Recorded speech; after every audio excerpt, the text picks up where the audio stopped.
ಎಲ್ಲರಿಗೂ ಮತ್ತೊಮ್ಮೆ ನಮ್ಮ ಯೂಟ್ಯೂಬ್ ಚಾನಲ್ಗೆ ಸ್ವಾಗತ. ನಾವು ಈಗ 7ನೇ ಒಂದು ವಿಡಿಯೋನ ಮಾಡ್ತಾಯಿದ್ದೀವಿ. ಇದು ಕಂಪ್ಯೂಟರ್ ಬೇಸಿಕ್ಸ್ ಅಂತ ನಾವು ಏನು ಹೇಳ್ತೀವಿ. ಕಂಪ್ಯೂಟರ್ ಎಕ್ಸಾಮ್ಸಿಗೆ ಯಾವುದೇ ಎಕ್ಸಾಮ್ ಇರ್ಬೋದು, ಕಂಪ್ಯೂಟರ್ ಎಕ್ಸಾಮ್ ಬೇಕಾದಾಗಿರ್ಬೋದು, ಕಾಂಪಿಟೇಟಿವ್ ನೀವು ಹುದ್ದೆಗಳಿಗೆ ಏನು ಎಕ್ಸಾಮಿಗೆ ಕುಳಿತುಕೊಳ್ತಿರೋ PDO ಎಕ್ಸಾಮ್ ಆಗಿರ್ಬೋದು, ವಿಲೇಜ್ ಅಕೌಂಟೆಂಟ್ ಆಗಿರ್ಬೋದು, ಕಂಪ್ಯೂಟರ್ ಲಿಟ್ರಸಿ ಟೆಸ್ಟ್ ಆಗಿರ್ಬೋದು, ಅಥವಾ ನಿಮ್ಮ ಶಾಲಾ ಕಾಲೇಜುಗಳಲ್ಲಿ ನಡೆಯುತ್ತಿರುವಂಥ ಒಂದು ಎಕ್ಸಾಮ್ ಆಗಿರ್ಬೋದು, ಅವರಿಗೆ ಸಹಕಾರಿಯಾಗುವಂಥ ಒಂದು ತರಬೇತಿಯನ್ನು ಕಂಪ್ಯೂಟರ್ ಬೇಸಿಕ್ ತರಬೇತಿಯನ್ನು ನಾವು ಈ 7 ವಿಡಿಯೋದಲ್ಲಿ ಕವರ್ ಮಾಡಿದ್ದೇವೆ. ವಾಟ್ ಈಸ್ ಕಂಪ್ಯೂಟರ್ ಅಲ್ಲಿಂದ ಹಿಡಿದು ನಾವು ಈಗ ಇದು 7ನೇ ಒಂದು ವಿಡಿಯೋನ ಮಾಡ್ತಾಯಿದ್ದೀವಿ. ಇದರೊಳಗೆ ಸಂಪೂರ್ಣವಾಗಿ ಕಂಪ್ಯೂಟರ್ನಲ್ಲಿ ಏನೇನು ಕೇಳ್ಬೋದು ಕ್ವಶನನ್ನು, ಕಂಪ್ಯೂಟರ್ ಅಂದರೆ ಏನು, ಕಂಪ್ಯೂಟರ್ನಲ್ಲಿ ಯಾವ್ಯಾವ ಡಿವೈಸಸ್ ಬರ್ತವೆ, ಅದರ ಬಗ್ಗೆ ಸಂಪೂರ್ಣವಾದ ಒಂದು ಮಾಹಿತಿಯನ್ನು ನಾವು ನೀಡ್ತಾ ಬಂದಿದ್ದೀವಿ. ಇದನ್ನು ನಿಮ್ಮ ಫ್ರೆಂಡ್ಸ್ಗಾಗಿರ್ಬೋದು, ನಿಮ್ಮ ಮಕ್ಕಳಿಗಾಗಿರ್ಬೋದು, ಇದನ್ನು ನೋಡಲಿಕ್ಕೆ ಹೇಳಿದರೆ ಅವ್ರಿಗೆ ಕಂಪ್ಯೂಟರ್ನಲ್ಲಿ ಪರ್ಫೆಕ್ಟಾಗಿ ಆಗ್ತಾರೆ ಅನ್ನುವಂಥ ಒಂದು ಭರವಸೆಯನ್ನು ನಾವು ಕೊಡ್ತಾಯಿದ್ದೀವಿ. ಅಷ್ಟೇ ಅಲ್ಲ, ನಿಮಗೆ ಕಂಪ್ಯೂಟರ್ ಬೇಸಿಕ್ ಆಗಿರ್ಬೋದು, ಅಥವಾ C ಪ್ರೋಗ್ರಾಮಿಂಗ್ ಆಗಿರ್ಬೋದು, ಅಥವಾ ಡಿಜಿಟಲ್ ಮಾರ್ಕೆಟಿಂಗ್ ಆಗಿರ್ಬೋದು, ಅಥವಾ ನಿಮ್ಮ ಕಂಪ್ಯೂಟರ್ ಏನಾದರೂ ಕೆಟ್ಟಿರುತ್ತೆ, ಅವಾಗ ಆನ್ಲೈನ್ ಸಪೋರ್ಟ್ ಬೇಕಾಗಿರುತ್ತೆ. ಸಡನ್ನಾಗಿ ಹಾರ್ಡ್ವೇರ್ ಇಂಜಿನಿಯರ್ ಬೇಕಂದರೆ ಸಿಗೋದಿಲ್ಲ. ಆವಾಗ ಸಡನ್ನಾಗಿ ಒಂದು ರಿಸಲ್ಟ್ ಅಥವಾ ಅದನ್ನು ಸರಿ ಮಾಡಲಿಕ್ಕೆ ಏನಾದರೂ ಅದು ಸ್ವಲ್ಪ ಏನಾದರೂ ಯಾರಾದರೂ ಗೈಡೆನ್ಸ್ ಮಾಡಿದರೆ ಸರಿಯಾಗುವಂಥ ಚಾನ್ಸಸ್ ಇರುತ್ತೆ.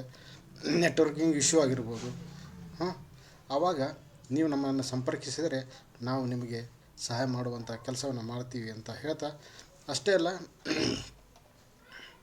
ನೀವು ಯಾರಿಗಾದರೂ ಆನ್ಲೈನ್ ಟೈಪಿಂಗ್ ಅಂದರೆ ಯಾರಿಗೂ ಒಂದು ಲೆಟ್ರ್ ಬೇಕಾಗಿರುತ್ತೆ, ಅದನ್ನು ಕಂಪ್ಯೂಟರ್ನಲ್ಲಿ ಟೈಪ್ ಮಾಡಿ ಕಳಿಸ್ಬೇಕಾಗಿರುತ್ತೆ. ಕೈಯಲ್ಲಿ ಬರೆದು ಕಳಿಸೋದು ಉತ್ತಮ ಅಲ್ಲ. ಹಾಗಾಗಿ ಕಂಪ್ಯೂಟರ್ನಲ್ಲಿ ಟೈಪ್ ಮಾಡಿ ಕಳಿಸ್ಬೇಕಾಗಿರುತ್ತೆ. ಅಂಥ ಒಂದು ಸೇವೆ ಬೇಕಪ್ಪ ಅಂತಿದ್ದರೂ ನಮ್ಮನ್ನು ಸಂಪರ್ಕಿಸಿದರೆ ನಾವು ಆ ಸೇವೆಯನ್ನು ಒದಗಿಸಲು ಸಿದ್ಧರಿದ್ದೇವೆ ಅಂತ ಹೇಳ್ತಾ, ಈಗ ಒಂದು ವಿಡಿಯೋನ ಸ್ಟಾರ್ಟ್ ಮಾಡೋಣ. ನನ್ನ ನಂಬರನ್ನು ನಾನು ನಿಮಗೆ ಲಾಸ್ಟಿಗೆ ಕೊಡ್ತೀನಿ. ಈಗ ಸ್ಟೋರೇಜ್ ಡಿವೈಸ್ ಬಗ್ಗೆ ಮಾತಾಡ್ತಾ ಇದ್ದೀವಿ ಲಾಸ್ಟ್ ವಿಡಿಯೋದಲ್ಲಿ. ನೆಕ್ಸ್ಟ್ ಬರೋದು EEPROM ಅಂತ, electrically programmable read only memory. EEPROM ಅಂದರೆ ಏನಂತೇಳಿ ನಿಮ್ಮ ಫಿಲ್ ಇನ್ ದ ಬ್ಲಾಂಕ್ಸ್ನಲ್ಲಿ ಕೇಳ್ಬೋದು, ಅಥವಾ ಮಲ್ಟಿಪಲ್ ಚಾಯ್ಸ್ ಕ್ವೆಶನ್ಸ್ನಲ್ಲೂ ಕೇಳ್ಬೋದು. Electronically programmable read only memory EEPROM ಅಂದರೆ. EEPROM ಅಂದರೆ electronically erasable programmable read only memory ಅಂತ. ಮೇನ್ ಟೈಪ್ಸ್ ಆಫ್ ಪ್ರೈಮರಿ ಸ್ಟೋರೇಜಿಗೆ ಅಂದರೆ ಏನು ಅಂತ ಹೇಳ್ತೀವಿ. ಪ್ರೈಮರಿ ಸ್ಟೋರೇಜ್ ಅಂತ ಎದಕ್ಕೆ ಕರಿತೀವಪ್ಪ ಅಂದರೆ ರ್ಯಾಮಿಗೆ, random access memory. The part of the primary storage that holds a software program and small amount of data when they are brought from secondary storage. ಇದಕ್ಕೆ ನಾವು ಏನಂತ ಹೇಳ್ತೀವಿ, ವಾಲೆಟೈಲ್ ಮೆಮರಿ ಅಂತಲೂ ಕರಿತೀವಿ. ಪ್ರೈಮರಿ ಮೆಮರಿಗೆ ವಾಲೆಟೈಲ್ ಮೆಮರಿ ಅಂತಲೂ ಕರೀತಾರೆ. ಇದು temporary memory ಅಂತಲೂ ಕರೀತಾರೆ. ಅಂದರೆ ಡೇಟಾ ಇದರೊಳಗೆ ಸ್ಟೋರ್ ಮಾಡಿದ್ದು ಕಂಪ್ಯೂಟರ್ನ ನಾವು ಆಫ್ ಮಾಡಿಬಿಟ್ರೆ ಅದರೊಳಗಿಂತ ಡೇಟಾ ಎರೇಸ್ ಆಗಿಬಿಡುತ್ತೆ. ಇದನ್ನು ನೆನಪಿಟ್ಕೊಳ್ಳಿ. ಪ್ರೈಮರಿ ಸ್ಟೋರೇಜ್ ಅಂದರೂ ಅಂತ ಎಕ್ಸಾಂಪಲ್ ಯಾವುದಪ್ಪ ಅಂದರೆ ರ್ಯಾಮ್ಗೆ ಕರಿತೀವಿ. ವಾಲೆಟೈಲ್ ಮೆಮರಿಗೆ ಎಕ್ಸಾಂಪಲ್ ಯಾವುದಪ್ಪ ಅಂದರೆ ರ್ಯಾಮ್. ಟೆಂಪ್ರರಿ ಮೆಮರಿಗೆ ಎಕ್ಸಾಂಪಲ್ ಯಾವುದಂದರೆ ರ್ಯಾಮ್. ಡೇಟಾ ಇದರೊಳಗೆ ಸ್ಟೋರ್ ಆಗಿದ್ದು ನಾವು ಕಂಪ್ಯೂಟರ್ನ ಆಫ್ ಮಾಡಿದರೆ ಅದು ಎಲ್ಲ ಎರೇಸ್ ಆಗಿಬಿಡುತ್ತೆ, ರ್ಯಾಮ್ನಲ್ಲಿ ಸ್ಟೋರ್ ಮಾಡಿದಂಥ ಇನ್ಫಾರ್ಮೇಷನ್. ನೆಕ್ಸ್ಟ್ ಬರೋದು ಕ್ಯಾಚ್ ಮೆಮರಿ ಅಂತ. ಇದು a type of primary storage. ಇದು ಒಂದು type of primary storage where the computer can temporary store blocks of data used more often. ಇದಕ್ಕೂ ಕ್ಯಾಚ್ ಮೆಮರಿಗೂ ನಾವು ಪ್ರೈಮರಿ ಮೆಮರಿನ ಅಂತ ಹೇಳ್ತೀವಿ, ಪ್ರೈಮರಿ ಸ್ಟೋರೇಜ್ ಅಂತೇಳಿ. ಇದು ಏನಪ್ಪ ಅಂದರೆ ಟೆಂಪ್ರರಿ ಮೆಮರಿನ. ಇದಕ್ಕೂ ವಾಲೆಟೈಲ್ ಮೆಮರಿ ಅಂತ ಕರೀತಾರೆ.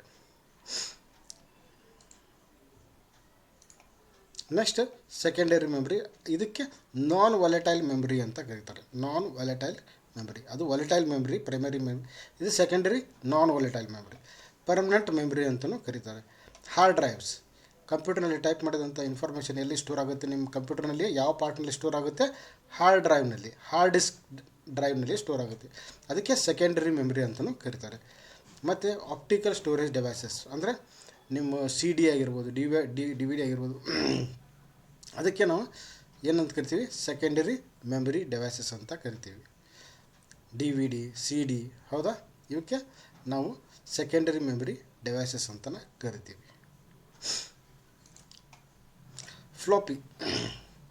ಫ್ಲಾಪಿ ಇದು ಮೊದಲು ಯಾವ ಥರ ಬರ್ತಿತ್ತಪ್ಪ ಅಂದರೆ 5¼ ಇಂಚ್ ಅಂತ ಕರಿತೀವಿ.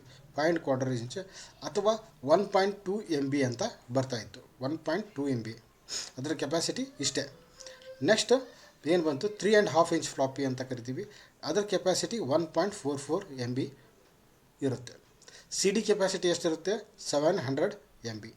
ಡಿ ವಿ ಡಿ ಕೆಪಾಸಿಟಿ ಎಷ್ಟಿರುತ್ತೆ, 4.7 GB ಆರ್ 8.4 GB ಇರುತ್ತೆ. ಜಿಪ್ ಡ್ರೈವ್ ಕೆಪಾಸಿಟಿ 250 GB ಅಥವಾ 540 MB ಇರುತ್ತೆ. Pen drive capacity 1 GB, 2 GB, 4 GB, 8 GB, 16 GB. ಈಗ ಅಟ್ ಪ್ರೆಸೆಂಟ್ ಇವು ಯಾವುವು ಸಿಗೋದಿಲ್ಲ ರೀ ನಿಮಗೆ. ಮಿನಿಮಮ್ ಏನಪ್ಪ ಅಂದ್ರೆ 16 GB ಸಿಗುತ್ತೆ. 16 GB, 32 GB, 128 GB, 64 GB ಈ ಥರ ಸಿಗುತ್ತೆ ಪೆನ್ ಡ್ರೈವ್. ಇವು C D, D V D at present ಎಲ್ಲಿ ಯೂಸ್ ಮಾಡೋದಿಲ್ಲ. ಹೆಚ್ಚಾಗಿ ಏನಪ್ಪ ಅಂದರೆ ಇದನ್ನು ಕೋರ್ಟ್ನಲ್ಲಿ ಅಥವಾ ಗೌರ್ಮೆಂಟ್ ಆಫೀಸ್ನಲ್ಲಿ ಇದನ್ನು ಸಿ ಡಿನ ಯೂಸ್ ಮಾಡ್ತಾರೆ.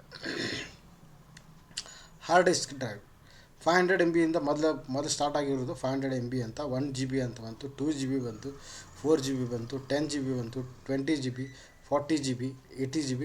ಈಗ ಮಿನಿಮಮ್ ಏನಪ್ಪ ಅಂತಿದ್ರೆ 500 GB ಡೇಟಾ ಹಾರ್ಡ್ ಡಿಸ್ಕ್ ಸಿಗ್ತಾವೆ ರೀ. ನೀವು ಹಳೆ ಕಂಪ್ಯೂಟರ್ ತೊಗೊಂಡ್ರಿಪ್ಪ ಅಂತಂದರೆ ಏನಾಕೈತಿ, 160 GB ಅದು ಸಿಗ್ಬೋದು ಅಥವಾ 250 GB ಸಿಗ್ಬೋದು, 320 GB ಸಿಗ್ಬೋದು ಹಾರ್ಡ್ ಡಿಸ್ಕ್. ಆದರೆ ಹೊಸ ಕಂಪ್ಯೂಟರ್ ಪರ್ಚೇಸ್ ಮಾಡಲಿಕ್ಕಿದ್ರೆ 500 GB ಅಥವಾ 500 GB ಅಂದರೂ ಓಲ್ಡ್ ಆಯಿತು. 1 TB ಅಥವಾ 2 TB, 4 TB, 16 TB ನೀವು ಯಾವ್ದು ಬೇಕು, ಎಷ್ಟು ಕೆಪಾಸಿಟಿ ಬೇಕೋ ಅಷ್ಟು ಕೆಪಾಸಿಟಿನ ಡೇಟಾ ಸ್ಟೋರೇಜ್ ಹಾರ್ಡ್ ಡಿಸ್ಕನ್ನು ಸೆಲೆಕ್ಟ್ ಮಾಡ್ಬೋದು. ಈಗ ಫಾರ್ ಎಕ್ಸಾಂಪಲ್ ಏನಿರುತ್ತೆ ಅಂದರೆ 500 GBಗೆ ಇಲ್ಲಿ ಇದನ್ನು ಹೇಳ್ತೀನಿ, 1 TBಗೆ 4000 ರೂಪೀಸ್ ಇತ್ತಪ್ಪ ಅಂದರೆ 2 TBಗೆ ಎಷ್ಟಿರುತ್ತೆ, 4500. ಬರೀ 500 ರೂಪಾಯಿ ಡಿಫ್ರೆನ್ಸ್ ಇರುತ್ತೆ ರೀ. ಅವಾಗ ಕೇಳಬೇಕಾಗಿತ್ತು 1 TBಗೆ ಪ್ರೈಸ್ ಎಷ್ಟು, 2 TBಗೆ ಎಷ್ಟು. ಅವಾಗ ಬರೀ 500 ರೂಪೀಸ್ ಅಷ್ಟೇ ಇತ್ತು. 1000 ರೂಪೀಸ್ ಇದ್ದರೆ ಇದನ್ನು 2 TBದು ಹಾಕಿಸ್ಕೊಂಡು ಬಿಡೋದು ಒಳ್ಳೆಯದು. ಯಾಕಂದರೆ ಡೇಟಾ ಮತ್ತು ಹಾರ್ಡ್ ಡಿಸ್ಕನ್ನ ಮತ್ತು ನಾವು ಬೇರೆ ಮತ್ತು ಹೊಸಕ್ಕೆ ಹಾರ್ಡ್ ಡಿಸ್ಕ್ ತೊಗೋಬೇಕಪ್ಪ ಅಂದ್ರೆ ಮತ್ತು 1 TBನ ತೊಗೋಬೇಕಾಗೈತಿ.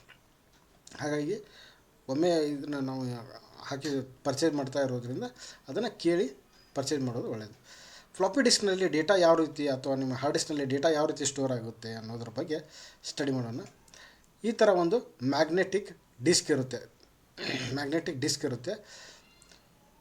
ಅದರ ಒಳಗಡೆ ಏನಿರ್ತಾವೆ, ಸರ್ಕಲ್ ಇರ್ತಾವೆ. ಆ ಸರ್ಕಲಿಗೆ ನಾವೇನಂತ ಕರಿತೀವಪ್ಪ ಅಂದರೆ ಟ್ರ್ಯಾಕ್ಸ್ ಅಂತ ಕರಿತೀವಿ.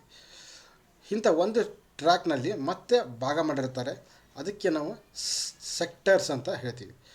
ಟ್ರ್ಯಾಕ್ಸ್ ಆದಮೇಲೆ 40 ಟ್ರ್ಯಾಕ್ಸ್ ಇರ್ತವೆ ಸರ್ಕಲ್. ಒಂದು ಸರ್ಕಲನ್ನು 15 ಭಾಗ ಮಾಡಿರ್ತಾರೆ, ಅದಕ್ಕೆ 15 ಸೆಕ್ಟರ್ಸ್ ಅಂತ ಹೇಳ್ತೀವಿ. ಒಂದು ಸೆಕ್ಟರ್ ಸೈಜ್ ಎಷ್ಟಿರುತ್ತೆ ಅಂದರೆ 512 ಬೈಟ್ಸ್. ಇದು ಬೋತ್ ಸೈಡ್ ಸ್ಟೋರ್ ಆಗಿರೋದ್ರಿಂದ ಇಲ್ಲಿ 40 ಟ್ರ್ಯಾಕ್ಸ್ ಇಂಟು 1.44 MB ಹೇಗಾಗಿರುತ್ತೆ ಅಂದರೆ 40 tracks into 15 into 512 bytes into 2 ಈ ಥರ ನಾವು ಕ್ಯಾಲ್ಕುಲೇಟನ್ನು ಮಾಡ್ತೀವಿ. ಇದು ಹಾರ್ಡ್ ಡಿಸ್ಕ್ನಲ್ಲಿ ಏನಪ್ಪ ಅಂದರೆ ಟ್ರ್ಯಾಕ್ಸದ್ದು ಜಾಸ್ತಿ ಆಗ್ಬೋದು. ಈಗ ಫಾರ್ ಎಕ್ಸಾಂಪಲ್ 160 GB ಟ್ರ್ಯಾಕ್ಸ್ ಜಾಸ್ತಿ ಆಗ್ಬೋದು, 250 ಅದಕ್ಕಿಂತ ಜಾಸ್ತಿ ಆಕೈತ್ರಿ. ಆಮ್ಯಾಗ ಪರ್ ಟ್ರ್ಯಾಕಿಗೆ ಭಾಗಗಳ 15 ಸೆಕ್ಟರ್ಸ್ ಜಾಸ್ತಿ ಆಗ್ಬೋದು. ಇದು ಬೈಟ್ ಸೈಜ್ ಜಾಸ್ತಿ ಆಗ್ಬೋದು. ಈ ಥರ ವೇರಿ ಆಗಿರ್ತದೆ. ಹಾರ್ಡ್ ಡಿಸ್ಕನ್ನು ನಾವು ಯಾವ ರೀತಿ ಮೆಜರ್ ಮಾಡ್ತೀವಪ್ಪ ಅಂದ್ರೆ RPM ಅಂತ ಕರಿತೀವಿ, ರೋಟೇಷನಲ್ ಪರ್ ಮಿನಿಟ್. ಇದು RPM ಅಂದರೆ ಹಾರ್ಡ್ ಡಿಸ್ಕ್ ಅದ್ರೊಳಗಡೆ ಮುಳ್ಳು ಇರ್ತೈತಿ. ಮುಳ್ಳು ಯಾವಷ್ಟು ಸ್ಪೀಡ್ನಾಗ ತಿರುಗ್ತೈತಿ ಅದಕ್ಕೆ ನಾವು RPM ಅಂತ ಕರಿತೀವಿ, ರೋಟೇಷನಲ್ ಪರ್ ಮಿನಿಟ್, RPM ಅಂತ. ಅದರದ್ದು ಎಷ್ಟು ಸ್ಪೀಡ್ ಇರ್ತೈತಪ್ಪ ಅಂತಂದರೆ 7200 ಅಥವಾ 5400 RPM ಇರುತ್ತೆ. 5400 ಅಥವಾ 7200 ಸುತ್ತುಗಳನ್ನು 1 ನಿಮಿಷದಲ್ಲಿ ಅದು ತಿರುಗುತ್ತೈತಿ, ಮುಳ್ಳು ತಿರುಗ್ತೈತಿ ಅಂತ ಹೇಳ್ಬೋದು. ಇದರಲ್ಲಿ ಹಾರ್ಡ್ ಡಿಸ್ಕನ್ನು ನಾವು ಆನ್ ಮಾಡಿರ್ತೀವಿ, ಟೈಪ್ ಮಾಡ್ತಿರ್ತೀವಿ, ಹೌದಾ? ಸಡನ್ನಾಗಿ ಕರೆಂಟ್ ಹೋಗ್ಬಿಡ್ತೈತಿ. ಆವಾಗ ಅದ್ರ ಒಳಗಡೆ ಏನಪ್ಪ ಅಂದ್ರೆ ನಿಮ್ಮದು ಮುಳ್ಳು ಇರ್ತೈತಿ, ಹಾರ್ಡ್ ಡಿಸ್ಕ್ ಒಳಗಡೆ ಮುಳ್ಳು ಇರ್ತೈತಿ, ಅದು ತಿರುಗ್ತಾ ಇರ್ತೈತಿ. ತಿರುಗಬೇಕಾದ್ರೆ ಅದು ಎಲ್ಲೋ ಬಂದು ಒಂದು ಕಡೆ ಸಡನ್ನಾಗಿ ಬಂದು ನಿಂತು ಬಿಡ್ತೈತಿ. ಈಗ ನೀವು ಓಡ್ತಿರ್ತೀರಿ, ಹೌದಾ? ಯಾರಾದರೂ ಬಂದು ಅಡಗಾಲ ಹಾಕಿದ್ರೆ ಏನಾಕೈತಿ, ಬೀಳ್ತೀರಿ, ಹೌದಾ? ಹಂಗೆ ಅದಕ್ಕೂ ಏನಾಕೈತಪ್ಪ ಅಂದ್ರೆ ಹಾರ್ಡ್ ಡಿಸ್ಕ್ ಮುಳ್ಳು ತಿರುಗಬೇಕಾದ್ರೆ ಅಲ್ಲಿ ಮುಳ್ಳಿಗೆ ಎಕ್ದಮ್ ಬಂದು ಆದ ಕೂಡ ಹೊಡೆತ ಬಿದ್ದಂಗೆ ಆಕೈತಿ. ಹಾಗಾಗಿ ಅಲ್ಲಿ ಅಲ್ಲಿ ಬ್ಯಾಡ್ ಸೆಕ್ಟರ್ ಅಂತ ಕ್ರಿಯೇಟ್ ಆಕೈತಿ.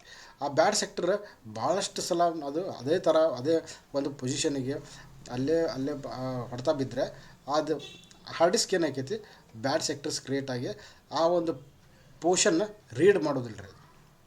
ಹಾಗಾಗಿ ಹಾರ್ಡ್ ಡಿಸ್ಕ್ ಹೋಗುವಂಥ ಚಾನ್ಸಸ್ಸು ಇರ್ತೈತಿ. ಅದು ಎಸ್ಪೆಷಲಿ 0th ಸೆಕ್ಟರ್ ಸ್ಟಾರ್ಟಿಂಗ್ ಏನಾದರೂ ಆತಪ್ಪ ಅಂದ್ರೆ ಹಾರ್ಡ್ ಡಿಸ್ಕ್ ಹೋಗುವಂಥ ಚಾನ್ಸಸ್ ಎಲ್ಲ ಇರ್ತೈತಿ. ಅದಕ್ಕೆ ನೀವು UPS ಇಟ್ಕೊಂಡ್ರಿಪ್ಪ ಅಂದ್ರೆ, UPS ಅಂದ್ರೆ ಅದು ನಿಮ್ಗೆ ಒಂದು 10 ನಿಮಿಷ 15 ನಿಮಿಷ ನೀವು ಟೈಪಿಂಗ್ ಮಾಡಿದ್ದು ಸೇವ್ ಆಗೋದಕ್ಕೆ ಅಷ್ಟೇ ಅಂತಲ್ಲ, ಅದು ಹಾರ್ಡ್ ಡಿಸ್ಕಿಗೆ ಹೊಡೆತ ಬೀಳಲಾರ್ದಂಗೆ ನಾವು ಸೇಫ್ ಟರ್ನ್ ಆಫ್ ಮಾಡೋ ಮಟನೂ ಹೆಲ್ಪ್ ಆಕೈತಿ. ಅದಕ್ಕಾಗಿ ಇದನ್ನು UPS ಹಾಕಿಸ್ಕೊಳ್ಳೋದು ಒಳ್ಳೆಯದು. ಇದು hard disk. This is called as hard disk. ಇದಕ್ಕೆ ಡೇಟಾ ಕೇಬಲ್ ಅಂತ ಹೇಳ್ತೀವಿ, ಸಾಟಾ. ಇದಕ್ಕೆ ಸಾಟಾ ಡೇಟಾ ಕೇಬಲ್ ಅಂತ ಹೇಳ್ತೀವಿ. ರೆಡ್ ಕಲರ್ ಇರ್ತಲ್ರಿ, ಸಾಟಾ ಡೇಟಾ ಕೇಬಲ್. ಇದು ಪವರ್ ಸಪ್ಲೈ, ಇದು ಸಾಟಾ ಪವರ್ ಸಪ್ಲೈ ಅಂತ ಹೇಳ್ತೀವಿ. ಇಲ್ಲಿ ಕಾಣ್ತಾ ಇದ್ದಾವಲ್ಲ ಇವಕ್ಕೆ ರ್ಯಾಮ್ ಅಂತ ಕರಿತೀವಿ, ಪಟ್ಟಿಗೆ. ಇವು ರ್ಯಾಮ್. ಇದಕ್ಕೆ CMOS ಸೆಲ್ ಅಂತ ಹೇಳ್ತೀವಿ. This is called S a mother board.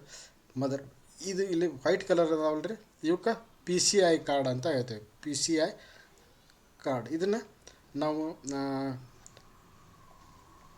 ಎದಕ್ಕಪ್ಪ ಅಂದ್ರೆ ಡಿಸ್ಪ್ಲೇ ಡ್ರೈವರ್ಸ್, ಡಿಸ್ಪ್ಲೇ ಕಾರ್ಡ್ ಅಥವಾ ಸೌಂಡ್ ಕಾರ್ಡ್ ಅಥವಾ ಲ್ಯಾನ್ ಕಾರ್ಡನ್ನು ಹಾಕಿ ಇದ್ರೊಳಗೆ ಇನ್ಸರ್ಟ್ ಮಾಡಲಿಕ್ಕೆ ಇವನ್ನ PCI ಕಾರ್ಡನ್ನು ಯೂಸ್ ಮಾಡ್ತಾರೆ.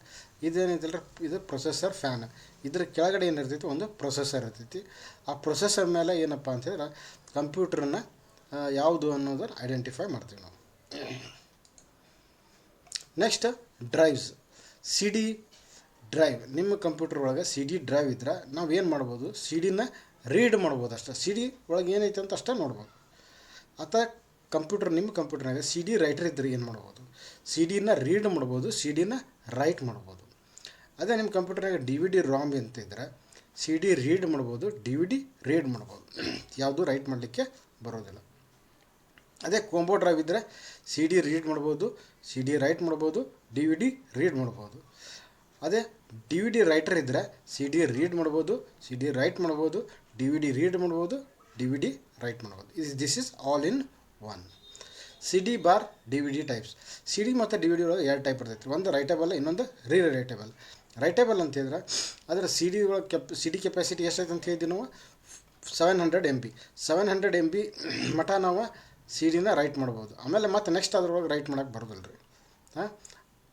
ಅದನ್ನು ನಾವು ರೈಟೇಬಲ್ CD ಇದ್ದರೆ ಆ 700 MB ಮಟ ನಾವು ರೈಟ್ ಮಾಡಿದ್ರು ಅದನ್ನು ಡೇಟಾ ಅರೇಂಜ್ ಮಾಡಿ ಡಿಲೀಟ್ ಮಾಡಿ ಮತ್ತು ಇನ್ನೊಮ್ಮೆ ನಾವು ಅದನ್ನು ರೀಯೂಸ್ ಮಾಡ್ಬೋದು. CD ರೈಟ್ ಮಾಡೋಕ್ಕೆ ಯಾವ್ಯಾವ ಸಾಫ್ಟ್ವೇರ್ ಯೂಸ್ ಮಾಡ್ತಾರಪ್ಪ ಅಂದ್ರೆ ನೀರೋ ಬರ್ನ್ ಅನ್ನುವಂಥ ಸಾಫ್ಟ್ವೇರ್ನ ಯೂಸ್ ಮಾಡ್ತಾರೆ ಹೆಚ್ಚಾಗಿ. ವಿನಾನ್ CD ಅಂತ, ಕ್ಲೋನ್ CD ಅಂತ, ಆಲ್ಕೋಹಾಲ್ ಅಂತ CD ಯೂಸ್ ಮಾಡ್ತಾರೆ. ವೈಲ್ ರೀಟಿಂಗ್ CD ರೈಟ್ ಮಾಡಬೇಕಾದ್ರೆ while writing CD bar DVD, if you select multi-session option then we can use remaining space of the CD bar DVD next time. ಅಂದರೆ ನೀವು ಡೇಟಾನ right ಮಾಡತ್ತೀರಿ. CD ಇದು ನೀರೋ express ಅಂತ ಐತಲ್ಲ, ನೀರೋ ಸಾಫ್ಟ್ವೇರ್ನ use ಮಾಡಿ ನೀವು ಡೇಟಾನ ರೈಟ್ ಮಾಡತ್ತೀರಿ. ಆ ಡೇಟಾ ರೈಟ್ ಮಾಡಬೇಕಾದ್ರೆ ಡೇಟಾ ಕೆಪಾಸಿಟಿ ಎಷ್ಟೈತಿ ನಿಮ್ಮದು, ಆ್ಯಕ್ಚುಲಿ ಇದಕ್ಕೆ DVD ಕೆಪಾಸಿಟಿ 700 MB ಐತಿ, ಹೌದಾ? ನಿಮ್ಮದು ಡೇಟಾ ಕೆಪಾಸಿಟಿ ಬರೀ 100 MB ಅಷ್ಟೇ ಐತಿ. ಉಳ್ಕಿದ್ದು 600 MB ನಿಮ್ಮದು ಡೇಟಾ ಏನಕ್ಕೈತಿ ಲಾಸ್ ಆಗುವಂಥ ಚಾನ್ಸಸ್, ಹೌದಾ? ಲಾಸ್ ಆಗಿಬಿಡ್ತೈತಿ ರೀ.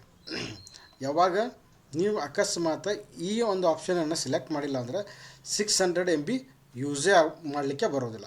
Allow files to be added multi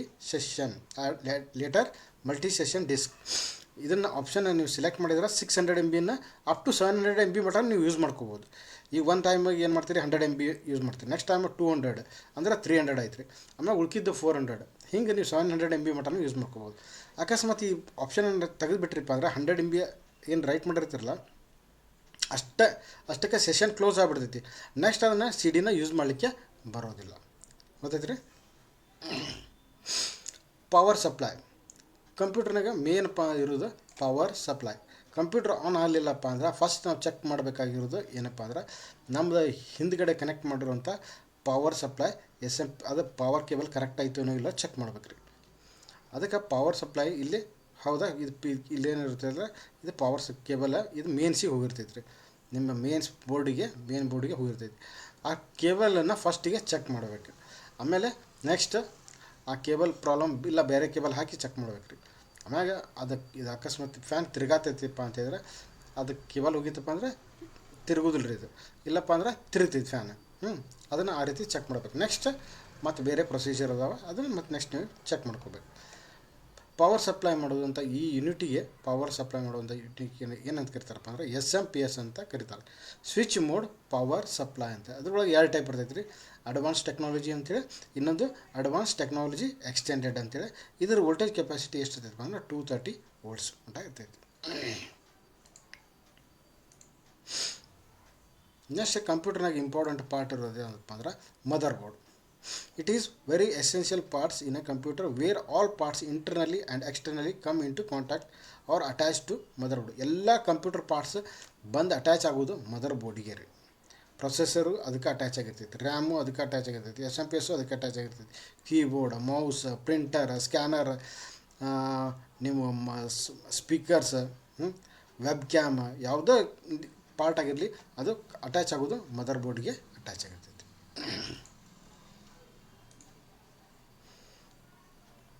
ಈ ಮದರ್ ಬೋರ್ಡನ್ನು ಯಾವ ರೀತಿ ಇದು ಮಾಡ್ತಾರಪ್ಪ ಅಂದ್ರೆ ಸೀರೀಸ್ ಮೇಲೆ ಇದು ಮಾಡ್ತಾರೆ.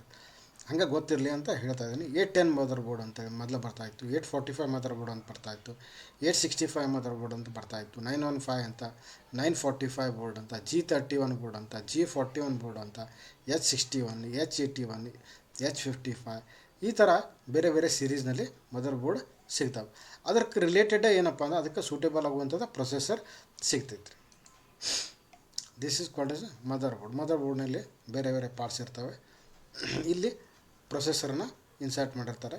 ಆಮೇಲೆ ಅದ್ರ ಮೇಲ್ಗಡೆ ಏನು ಮಾಡಿರ್ತಾರೆ, ಫ್ಯಾನನ್ನು ಹಾಕಿರ್ತಾರೆ. ಇಲ್ಲಿ ಪವರ್ ಸಪ್ಲೈಯನ್ನು ಅದು SMP ಅಂತ ಹೇಳಿದಿಲ್ಲ, 20 pin 8X power supply connect ಇಲ್ಲಿ ಮಾಡಿರ್ತಾರೆ. ಇದು CMOS ಬ್ಯಾಟ್ರಿ ಇಲ್ಲಿ ಇರುತ್ತೆ. ಇಲ್ಲಿ PS2 ಕೀಬೋರ್ಡ್, ಹೌದಾ, PS2 ಕೀಬೋರ್ಡ್ ಅಂತ ಹೇಳಿದ್ರು, ಎಲ್ಲ ಪರ್ಪಲ್ ಕಲರ್ ಇರುತ್ತೆ, ಅದನ್ನು ಇಲ್ಲಿ ಕನೆಕ್ಟ್ ಮಾಡ್ತಾರೆ. ಗ್ರೀನ್ ಕಲರ್ ಇದ್ದಲ್ಲಿ ಮೌಸನ್ನು ಕನೆಕ್ಟ್ ಮಾಡ್ತಾರೆ. ಇವಕ್ಕೆ USB ಪೋರ್ಟ್ ಅಂತ ಹೇಳ್ತೀವಿ, ಯೂನಿವರ್ಸಲ್ ಸೀರಿಯಲ್ ಬಸ್ ಅಂತೇಳಿ. ಇದು ಸೀರಿಯಲ್ ಪೋರ್ಟ್ ಅಂತ. ಸೀರಿಯಲ್ ಪೋರ್ಟ್ ಅಂದರೆ ಮೌಸನ್ನು ಕನೆಕ್ಟ್ ಮಾಡಲಿಕ್ಕೆ ಅಥವಾ ಪ್ರಿಂಟರ್ನ ಕನೆಕ್ಟ್ ಮಾಡಲಿಕ್ಕೆ ಯೂಸ್ ಮಾಡ್ತಾರೆ. ಇದು ಪ್ಯಾರಲಲ್ ಪೋರ್ಟ್ ಅಂತ, ಇದನ್ನು ಪ್ರಿಂಟರ್ ಕನೆಕ್ಟ್ ಮಾಡಲಿಕ್ಕೆ ಯೂಸ್ ಮಾಡ್ತಾರೆ ಅಥವಾ LPT1 ಅಂತ ಹೇಳ್ತಾರೆ. ನೆಕ್ಸ್ಟ್ ಇದಕ್ಕೆ ಲ್ಯಾನ್ ಪೋರ್ಟ್ ಅಂತ ಹೇಳ್ತಾರೆ ಅಥವಾ RJ45 ಪೋರ್ಟ್ ಅಂತ ಕರೀತಾರೆ. ಲ್ಯಾನ್ ಪೋರ್ಟ್ ಅಂತ, ಹೌದಾ, ಲ್ಯಾನ್ ಪೋರ್ಟ್ ಅಂತ ಕರೀತಾರೆ. ಇದಕ್ಕೆ USB ಅಂತ ಹೇಳ್ತಾರೆ. ಇದು ಆಡಿಯೋ ಕನೆಕ್ಟ್ ಮಾಡಲಿಕ್ಕೆ ಯೂಸ್ ಮಾಡ್ತಾರೆ. ಇದಕ್ಕೆ ನಾರ್ತ್ ಸೌತ್ ಬ್ರಿಡ್ಜ್ ಅಂತ ಕರೀತಾರೆ, ನಾರ್ತ್ ಸೌತ್ ಬ್ರಿಡ್ಜ್ ಅಂತ. ಇಲ್ಲಿ ರ್ಯಾಮನ್ನು ಇನ್ಸರ್ಟ್ ಮಾಡ್ತಾರೆ, ಹೌದಾ, ರ್ಯಾಮನ್ನು ಇನ್ಸರ್ಟ್ ಮಾಡ್ತಾರೆ. ನೆಕ್ಸ್ಟ್ ಡಿಸ್ಪ್ಲೇ ಕಾರ್ಡ್ ಅಂತ ಏನು ಹೇಳ್ತೀವಲ್ಲ, ಗ್ರಾಫಿಕ್ಸ್ ರಿಲೇಟೆಡ್ ನೀವು ವರ್ಕ್ ಮಾಡಬೇಕಪ್ಪ ಅಂದರೆ ಗ್ರಾಫಿಕ್ಸ್ ಕಾರ್ಡನ್ನು ಹಾಕಿಕೊಳ್ಬೇಕಾಗುತ್ತೆ. ಅದಕ್ಕೆ AGP ಕಾರ್ಡ್ ಅಂತ ಹೇಳ್ತಾರೆ. ಅದನ್ನು AGP ಕಾರ್ಡನ್ನು ಇಲ್ಲಿ ಇನ್ಸರ್ಟ್ ಮಾಡ್ತಾರೆ.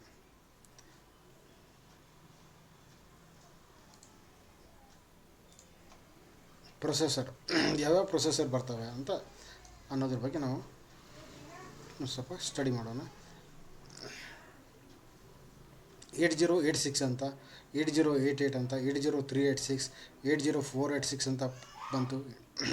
Pentium 1, Pentium 2, Pentium 3, Pentium 4, Pentium 4 dual core, Pentium Core 2 Duo, Intel Core i3, Intel Core i5, Core i7 ಈ ಥರ ಇಂಟೆಲ್ ಕಂಪ್ನಿವು ಪ್ರೊಸೆಸರ್ಸ್ ಬೇರೆ ಬೇರೆ ಬಂದವು. ಇದು Core i7 ಬಂತ, ಹೌದಾ. ಇವು ಪೆಂಟಿಯಮ್ ಅಂತ ಏನು ಬರುತ್ತಲ್ಲ, ಡ್ಯುಯಲ್ ಕೋರ್ ಪೆಂಟಿಯಮ್, ಈ ಪ್ರೊಸೆಸರ್ ಹೆಸರು ನಿಮಗೆ ಗೊತ್ತಿರಬೇಕಾಗುತ್ತೆ. ಇದಕ್ಕೆ ಯಾಕಂದರೆ ಪ್ರಶ್ನೆಗಳನ್ನು ಯಾವ ಥರ ಯಾರು ತೆಗಿತಾರೆ ಅಂತ ಗೊತ್ತಿರೋದಿಲ್ಲ.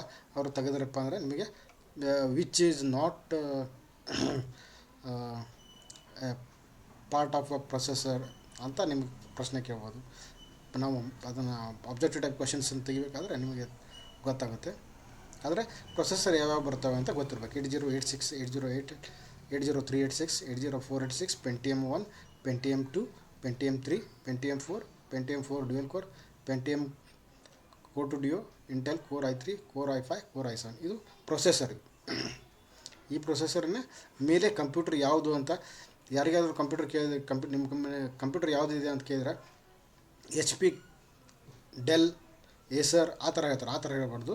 ನಿಮ್ಮ ಕಂಪ್ಯೂಟರ್ನಲ್ಲಿರುವಂಥ ಈ ಪ್ರೊಸೆಸರ್ ಮೇಲೆ ನಾವು Core i7 ನಮ್ಮ ಕಡೆ ಕಂಪ್ಯೂಟರ್ ಇದೆ, Core i3 ನಂದು ಕಂಪ್ಯೂಟರ್ ಇದೆ, ಡ್ಯುಯಲ್ ಕೋರ್ ಇದೆ, Core i5 ಇದೆ ಅಂತ ಹೇಳಬೇಕಾಗತ್ತೆ. ಓಕೆ, ಪ್ರೊಸೆಸರ್ ಮೇಲೆ ನಾವು ಕಂಪ್ಯೂಟರ್ ಯಾವುದು ಅನ್ನೋದನ್ನು ಡಿಸೈಡ್ ಮಾಡ್ತೀವಿ.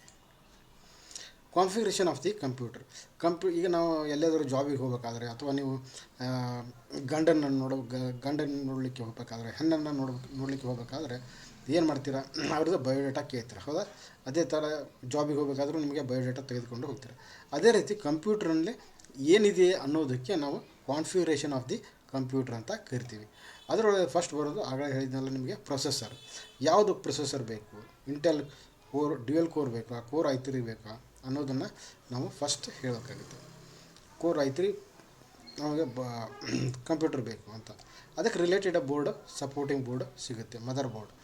ನೆಕ್ಸ್ಟ್ ರ್ಯಾಮ್ ಎಷ್ಟು ಬೇಕಂತ, 2GB ಬೇಕಾ ಅಥವಾ 4GB ಬೇಕಾ, 8GB ಬೇಕಾ? ಈಗಂತೂ ಅಟ್ ಪ್ರೆಸೆಂಟ್ 8GB ಕಾಮನ್ ಆಗಿದೆ. ರ್ಯಾಮ್ ಯಾವ್ದು ಬೇಕಂತ ಹೇಳಬೇಕಾಗುತ್ತೆ. ಹಾರ್ಡ್ ಡಿಸ್ಕ್ 500GB ಬೇಕಾ, 1TB ಬೇಕಾ ಅಂತ ಹೇಳಬೇಕಾಗುತ್ತೆ. DVD ರೈಟರ್ ಬೇಕಾ ಬೇಡ, DVD ರೈಟರ್ ಬೇಕು. ಆಮೇಲೆ ಕ್ಯಾಬಿನೆಟ್, ಅದು ಖಾಲಿ ಡಬ್ಬಿಗೆ ನಾವು ಕ್ಯಾಬಿನೆಟ್ ಅಂತ ಹೇಳ್ತೀವಿ. ATX ಕ್ಯಾಬಿನೆಟ್ ಅಂತೂ ಬಂದೇ ಬರುತ್ತೆ. Keyboard and mouse. Next monitor 15.6 inch ಅಥವಾ 18.5 ಇಂಚ್ ಅಥವಾ 22 ಇಂಚ್, 21 ಇಂಚ್ ಯಾವ ಮಾನಿಟ್ರ್ ಬೇಕಂತ ಡಿಸೈಡ್ ಮಾಡಬೇಕಾಗುತ್ತೆ. ಮತ್ತು ನಾರ್ಮಲ್ ಸ್ಪೀಕರ್ ಬೇಕು, ಸಬ್ ವೂಫರ್ ಸ್ಪೀಕರ್ ಬೇಕು ಅಂತ ಚಾಯ್ಸ್ ಮಾಡಬೇಕಾಗುತ್ತೆ. ಇವಿಷ್ಟು ಕೊಡಿಸಿದರೆ ನಾವು this is called as a computer ಅಂತ ಕರಿತೀವಿ, ಹೌದಾ?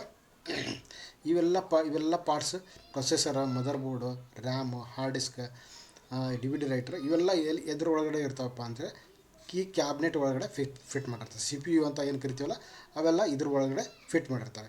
ನಿಮಗೆ ಹೊರಗಡೆ ಕಾಣ್ತಾ ಇರೋದು CPU ಒಂದು ಕಾಣಿಸುತ್ತೆ, ಕೀಬೋರ್ಡ್ ಮತ್ತು ಮೌಸ್ ಕಾಣಿಸುತ್ತೆ, ಮಾನಿಟರ್ ಕಾಣಿಸುತ್ತೆ, ಸ್ಪೀಕರ್ ಕಾಣಿಸುತ್ತೆ. ಓಕೆ, UPS ಆಗಲೇ ಹೇಳಿದ್ನಲ್ಲ ನಿಮಗೆ, ಕಂಪ್ಯೂಟ್ರು ನೀವು ಟೈಪ್ ಮಾಡಿದಂಥ ಇನ್ಫಾರ್ಮೇಷನ್ ಸೇವ್ ಮಾಡಲಿಕ್ಕೆ ಒಂದು 10 ನಿಮಿಷ ಟೈಮು, ಅಥವಾ ನಿಮ್ಮ ಕಂಪ್ಯೂಟ್ರ್ ಸಡನ್ನಾಗಿ ಆಫ್ ಆಗಬಾರ್ದು, ನಿಮ್ಮ ಹಾರ್ಡ್ ಡಿಸ್ಕಿಗೆ ಹೊಡೆತ ಬೀಳಬಾರ್ದು ಅನ್ನೋದಕ್ಕೆ ನಾವು UPS ಅನ್ನು ಹಾಕಿಕೊಳ್ಳಬೇಕು. ಅದು UPS ಅಂದರೆ ಅನ್ಇಂಟರಪ್ಟೆಡ್ ಪವರ್ ಸಪ್ಲೈ ಅಂತ, ಅನ್ಇಂಟರಪ್ಟೆಡ್ ಪವರ್ ಸಪ್ಲೈ. ನೆಕ್ಸ್ಟ್ ಕಂಪ್ಯೂಟರ್ನಲ್ಲಿ ಬರೋದು CMOS ಸೆಲ್ ಅಂತ, ಅದಕ್ಕೆ ಕಾಂಪ್ಲಿಮೆಂಟರಿ ಮೆಟಲ್ ಆಕ್ಸೈಡ್ ಸೆಮಿಕಂಡಕ್ಟರ್ ಅಂತ ಕರಿತೀವಿ, CMOS ಸೆಲ್ ಅಂತ. ಅದ್ರ ಡೇಟಾ ಟೈಮ್ ಸ್ಟೋರ್ ಆಗಿರುತ್ತೆ, CMOS ಸೆಲ್ ಅಂತ, complementary metal oxide semiconductor. Next AGP card ಅಂತ. ನಾವು ಗ್ರಾಫಿಕ್ಸ್ ರಿಲೇಟೆಡ್ ಏನಾದರೂ ವರ್ಕ್ ಮಾಡ್ತಾಯಿದ್ರೆ, ಫೋಟೋಶಾಪ್ ಆಗಿರ್ಬೋದು, ಆ್ಯನಿಮೇಷನ್ ರಿಲೇಟೆಡ್ ಆಗಿರ್ಬೋದು, ಆಟೋಕ್ಯಾಡ್ ಆಗಿರ್ಬೋದು, 3D ಮ್ಯಾಕ್ಸ್ ಆಗಿರ್ಬೋದು, ಮಾಯಾ ಸಾಫ್ಟ್ವೇರ್ ಆಗಿರ್ಬೋದು, ಅವುಗಳನ್ನು ವರ್ಕ್ ಮಾಡ್ತಾಯಿದ್ರೆ ನಾವು ನಮ್ಮ ಕಂಪ್ಯೂಟರ್ನಲ್ಲಿ ಗ್ರಾಫಿಕ್ಸ್ ಕಾರ್ಡನ್ನು ಹಾಕಿಕೊಂಡ್ರೆ ಅವು ಸ್ಮೂತಾಗಿ ರನ್ ಆಗುತ್ತೆ. ಅದಕ್ಕಾಗಿ ಈ ಗ್ರಾಫಿಕ್ಸ್ ಕಾರ್ಡ್ ಹಾಕೋಬೇಕಪ್ಪ ಅಂದರೆ ಯಾವ ಥರ ಎಷ್ಟು ಬರ್ತಾವೆ ಅಂದರೆ 256 MB ಅಥವಾ 512 MB, 1GB, 2GB, 4GB ಈ ಥರ ಗ್ರಾಫಿಕ್ಸ್ ಕಾರ್ಡ್, ಅದಕ್ಕೆ ಸಪ್ರೇಟ್ ಆದಂಥ ಮೆಮೊರಿ ಬರುತ್ತೆ. ಅವುಗಳನ್ನು ನೀವು ಹಾಕಿಕೊಂಡ್ರೆ ನಿಮ್ಮ ಕಂಪ್ಯೂಟರ್ ಫಾಸ್ಟಾಗಿ ವರ್ಕ್ ಮಾಡುತ್ತೆ. ಫಾಸ್ಟಾಗಿ ಕಂಪ್ಯೂಟರ್ ವರ್ಕ್ ಮಾಡಬೇಕಪ್ಪ ಅಂದರೆ ಒಂದೇದು ರ್ಯಾಮ್ ಜಾಸ್ತಿ ಇರಬೇಕು, ಅದ್ರ ತಕ್ಕಂಗೆ ಪ್ರೊಸೆಸರೂ ಇರಬೇಕು ನಮಗೆ. ಈಗ Core i3 ಪ್ರೊಸೆಸರ್ ಇದೆ ಅಂತ ಹೇಳಿದ್ರೆ ನೆಕ್ಸ್ಟ್ ಅದಕ್ಕೆ ಒಂದು 8GB ರ್ಯಾಮ್ ಇರಬೇಕು. ಆಮೇಲೆ ಗ್ರಾಫಿಕ್ಸ್ ಕಾರ್ಡ್ ಹಾಕಿಕೊಂಡ್ರೆ ಇನ್ನೇ ಫಾಸ್ಟಾಗಿ ವರ್ಕ್ ಆಗುತ್ತೆ. ಅದರಲ್ಲಿ ಎಸ್ಪೆಷಲಿ ಏನಪ್ಪ ಅಂತಂದರೆ ಈ SSD ಹಾರ್ಡ್ ಡಿಸ್ಕ್ ಅಂತ ಬರುತ್ತೆ. SSD ಹಾರ್ಡ್ ಡಿಸ್ಕನ್ನು ಇವು ನಾರ್ಮಲ್ ಎಲ್ಲ ಆಗಲೇ ತೋರಿಸಿದ್ನಲ್ಲಿ ನಿಮಗೆ ಹಾರ್ಡ್ ಡಿಸ್ಕ್ ಅದರ ಸ್ಪೀಡ್ ಸ್ವಲ್ಪ ಕಡಿಮೆ ಇರುತ್ತೆ. ಅದನ್ನೇ ನೀವು SSD ಹಾರ್ಡ್ ಡಿಸ್ಕನ್ನು ಹಾಕಿಕೊಂಡ್ರೆ ನಿಮ್ಮ ಕಂಪ್ಯೂಟರ್ ಅದಕ್ಕಿಂತ ಸ್ಪೀಡಾಗಿ ವರ್ಕ್ ಮಾಡುತ್ತೆ. ನೆಕ್ಸ್ಟ್ ಕ್ಲಾಸ್ನಲ್ಲಿ ಇಂಟರ್ನೆಟ್ ಬಗ್ಗೆ ನಾವು ಸ್ಟಡಿ ಮಾಡೋಣ. ವೀಕ್ಷಣೆ ಮಾಡಿದಂಥ ಎಲ್ಲ ವೀಕ್ಷಕ ಬಾಂಧವರಿಗೆ ಧನ್ಯವಾದಗಳನ್ನ ಹೇಳ್ತಾ, ನಿಮಗೆ ಯಾವುದಾದ್ರೂ ತರಬೇತಿ ಬೇಕು, ಹೌದಾ? ಕಂಪ್ಯೂಟರ್ ತರಬೇತಿ, ಕಂಪ್ಯೂಟರ್ ಬೇಸಿಕ್ಸ್ ಆಗಿರ್ಬೋದು, MS ವರ್ಡ್ ಆಗಿರ್ಬೋದು, ಎಕ್ಸೆಲ್ ಆಗಿರ್ಬೋದು, ಪವರ್ ಪಾಯಿಂಟ್, ಪರ್ಫೆಕ್ಟಾಗಿ ಒಂದು ಆಫೀಸ್ನಲ್ಲಿ ವರ್ಕ್ ಮಾಡಲಿಕ್ಕೆ ನಿಮಗೆ ಏನು ಬೇಕೋ ಅದನ್ನು ಮಾತ್ರ ನಾವು ಕಲಿಸ್ತೀವಿ. ಒಂದು ಡೇಟಾ ಎಂಟ್ರಿ ಜಾಬ್ ಆಗಿರ್ಬೋದು, ಒಂದು ಆಫೀಸ್ನಲ್ಲಿ ವರ್ಕ್ ಮಾಡಲಿಕ್ಕೆ ಆಗಿರ್ಬೋದು. ನಿಮಗೆ ಬೇರೆ ಎಲ್ಲೋ ನೀವು ಕಂಪ್ಯೂಟರ್ ಕ್ಲಾಸಿಗೆ ಹೋಗಿ ಕಲೀಲಿಕ್ಕೆ ಆಗೋದಿಲ್ಲ, ಅಂಥ ಒಂದು ಸಂದರ್ಭದಲ್ಲಿ ಆನ್ಲೈನ್ ನಿಮಗೆ ಟ್ರೈನಿಂಗ್ ಬೇಕು ಅಂತ ಹೇಳಿದರೆ ನಾವು ಆನ್ಲೈನ್ ಕ್ಲಾಸನ್ನು ನಿಮಗೆ ಕಂಡಕ್ಟ್ ಮಾಡ್ತೀವಿ. ಅಷ್ಟೇ ಅಲ್ಲ, ಸಿ ಪ್ರೋಗ್ರಾಮಿಂಗ್ ಇಂಜಿನಿಯರಿಂಗ್ ಸ್ಟೂಡೆಂಟ್ಸಿಗೆ ಹೋಗ್ಬೇಕಪ್ಪ ಅಂತಂದರೆ, ಇಂಜಿನಿಯರಿಂಗ್ ಡಿಪ್ಲೊಮಾ ಹೋಗ್ಬೇಕಾದ್ರೆ ಅವ್ರಿಗೆ ಸಿ ಪ್ರೋಗ್ರಾಮಿಂಗ್ ಕಂಪಲ್ಸರಿ ಬೇಕಾಗುತ್ತೆ. ಆ ಸಿ ಪ್ರೋಗ್ರಾಮಿಂಗ್ ಟ್ರೈನಿಂಗನ್ನು ಕೊಡ್ತೀವಿ. ಡಿಜಿಟಲ್ ಮಾರ್ಕೆಟಿಂಗ್ ಬಗ್ಗೆ ಟ್ರೈನಿಂಗನ್ನು ಕೊಡ್ತೀವಿ. ಅಷ್ಟೇ ಅಲ್ಲ, ಸಾಫ್ಟ್ ಸ್ಕಿಲ್ ಟ್ರೈನಿಂಗನ್ನು ಕೊಡ್ತೀವಿ. ಮಕ್ಕಳಿಗೆ ಜೀವನ ಕೌಶಲ್ಯ ತರಬೇತಿಯನ್ನು ಕೊಡ್ತೀವಿ. ಮತ್ತು ಡಿಜಿಟಲ್ ಮಾರ್ಕೆಟಿಂಗ್ ಆಗಿರ್ಬೋದು, ಮತ್ತು ನಾವು ಆನ್ಲೈನಲ್ಲಿ ನಿಮಗೆ ಟೈಪಿಂಗ್ ಸೇವೆಯನ್ನು ಕೊಡ್ತೀವಿ. ನಿಮಗೆ ಯಾರಿಗಾದರೂ ಮನೆಯಲ್ಲಿ ವಯಸ್ಸಾದವರು ಇರ್ತಾರೆ, ಅಥವಾ ಯಾರೋ ಅರ್ಜೆಂಟಾಗಿ ಒಂದು ಲೆಟ್ರ್ ಟೈಪ್ ಮಾಡಿ ಅದನ್ನು ನಾವು ಕೈಲಿ ಬರೆಯೋದಕ್ಕಿಂತ ಟೈಪ್ ಮಾಡಿ ಕಳಿಸಿದರೆ ಅನುಕೂಲ ಆಗುತ್ತೆ ಅನ್ನುವಂಥವ್ರು ಇರ್ತಾರೆ. ಯಾರಿಗಾದರೂ ಆಫೀಸರ್ಸಿಗೆ ಕೊಡಬೇಕಾಗಿರುತ್ತೆ. ಆವಾಗ ನೀವು ನಮಗೆ ಕಳಿಸಿದರೆ ಅದನ್ನು ಟೈಪ್ ಮಾಡಿ ನಿಮಗೆ ಒಳ್ಳೆ ರಿಟರ್ನ್ ಕಳಿಸ್ತೀವಿ. ಅದನ್ನು ನೀವು ಪ್ರಿಂಟ್ ಹಾಕಿಸ್ಕೊಂಡು ಯೂಸ್ ಮಾಡ್ಕೋಬೋದು. ಓಕೆ, ಈ ಥರ ನಾವು ಮತ್ತೆ ಹಲವಾರು ಬೇರೆ ಬೇರೆ ಸೇವೆಗಳನ್ನು ಕೊಡ್ತೀವಿ. ನೆಕ್ಸ್ಟ್ ಸೆಷನ್ನಲ್ಲಿ ಮತ್ತೆ ಸಿಗೋಣ. ಎಲ್ಲ ವೀಕ್ಷಕ ಬಾಂಧವರಿಗೆ ಮತ್ತೊಮ್ಮೆ ಧನ್ಯವಾದಗಳನ್ನ ಹೇಳ್ತಾ ಈ ವಿಡಿಯೋನ ಮುಗಿಸ್ತಾ ಇದ್ದೀವಿ. ಎಷ್ಟೇ ಅಲ್ಲ, ಇದು ತರಬೇತಿ ಪ್ರಾಕ್ಟಿಕಲ್ ಆಗಿರ್ಬೋದು, ಥಿಯರಿ ಆಗಿರ್ಬೋದು, ಅಥವಾ ಮಲ್ಟಿಪಲ್ ಚಾಯ್ಸ್ ಕ್ವೆಶನ್ಸನ್ನು ನಾವು ಹೇಳ್ತಾ ಹೋಗ್ತಾ ಇದ್ದೀವಿ. ಅದಕ್ಕಾಗಿ ಪ್ರತಿಯೊಬ್ಬರು ಇದನ್ನು ವೀಕ್ಷಣೆ ಮಾಡಿ ಮತ್ತು ನಮ್ಮ ಚಾನಲ್ಗೆ ಸಬ್ಸ್ಕ್ರೈಬ್ ಬಟನನ್ನು ಪ್ರೆಸ್ ಮಾಡಿ ಅಂತ ಕೇಳ್ತಾ ವಿಡಿಯೋನ ಮುಗಿಸ್ತಾ ಇದ್ದೀವಿ. ಎಲ್ಲರಿಗೂ ಧನ್ಯವಾದಗಳು.